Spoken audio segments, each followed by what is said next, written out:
Përshëndetje të nderuar miqtë e mi, përshëndetje të dashur ndjekës, ja ku po ritakohemi sërish me mua Tirona Lilin këtu në kanalin Monitor TV për të ndarë lajmet, ngjarjet dhe të zbulojmë gjërat më të fundit, apo jo? Tani dua të ndaloj pak tek Big Brother VIP Kosova. Big Brother VIP Kosova është një nga reality show që po bën namin, do me thënë, po bën shikueshmërinë, po bën namin në përjetet sociale. Ajo së shpejti do të startoj. Deri diku është zbuluar dhe data, por përfliten emrat, moderatorët dhe opinionistët. Por fillimisht një herë dua t'ua tregoj se sa është çmimi i madh këtë vit. Çmimi i madh këtë vit vazhdon që të jetë 200.000 euro.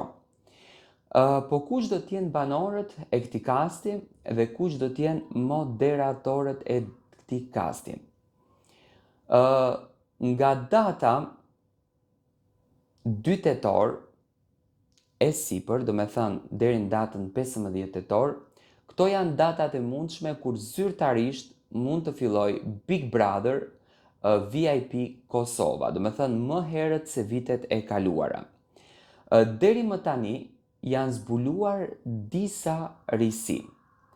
Banori i parë, i cili është i konfirmuar tashmë edhe nga ana e produksionit, është një zhigolo.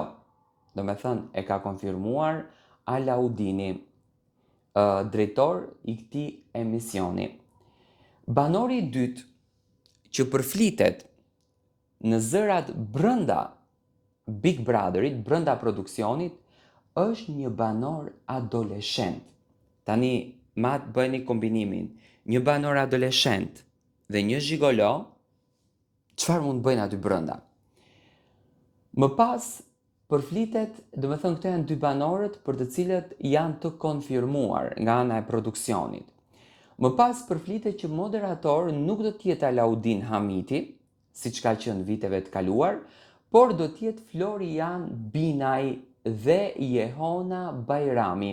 Jehona Bajrami është moderatorja e cila udhëheq Kosova Today, emisionin e pasdites.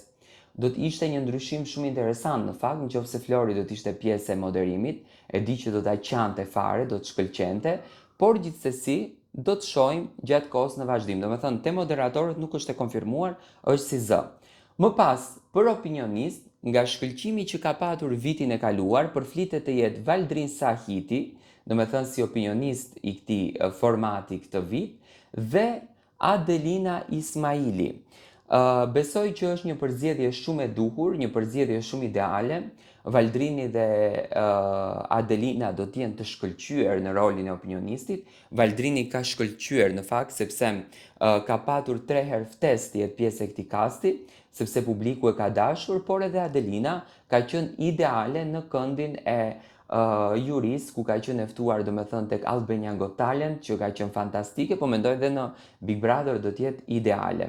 Por, kush janë banorët e mundshëm që përfliten se mund të jenë pjesë e kastit? Përflitet Ylli Dreshaj, që ka qenë pjesë e Ferma VIP, Laurita dhe Bleoni, që kanë qenë shumë të njohur tashmë në TikTok, Rogert Sterkaj përflitet që të kthehet në Big Brother VIP Kosova, Ledion Grishaj përflitet si banor, përflitet dhe në Ferma VIP, Fero është përfolur gjithmonë në fakt si banor, Ermiona Lek Bello, tani tek Ermiona dyshoj pak që mund t'jetë e vërtet, sepse Ermiona hyri dhe në ferm dhe doli, do me thënë nuk i përballon dot to sfida. Ardian Bujupi përflitet si banor, Majku përflitet si banor, Angel Spaho përflitet si banor, Rita përflitet si banore, Beta që është përfolur pothuajse çdo vit, Exon Sahiti, Ariola Demiri, Don Pehoni dhe disa banor të tjerë. Do me thënë, këto janë zëra që përfliten më shumë për Big Brother Kosovën, do kisha dashur të marr mendimin tuaj.